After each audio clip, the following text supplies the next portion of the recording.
அண்ணே ஒரு சிகரெட் ஒன்று கொடுங்க. தீவடி இருக்கா?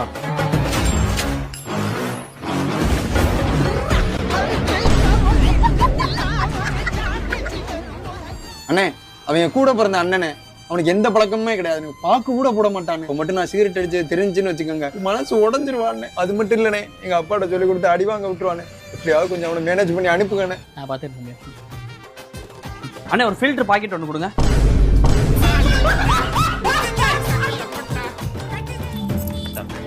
டீப்பட்டி எடுத்துக்கிறேன். ஏய் கணேஷே, என்னடா புதுசா அண்ணனை பேர் சொல்லிலாம் கூப்பிடுற? சிகரெட் ஒன்று விடு. சிகரெட்டா? ஏய் அண்ணன்டா. குர்ரா. ஏய் போறா போற. ஏண்டா உன்னை நான் நல்லவன்ல நினச்சிக்கிட்டு இருந்தேன். நானும் சிகரெட் அடிப்பேன்னு முன்னாடியே சொல்லியிருந்தேன், உன்னோட சேர்ந்து அடிச்சிருப்பேன்ல. நானும் எத்தனை சிகரெட் வேஸ்ட்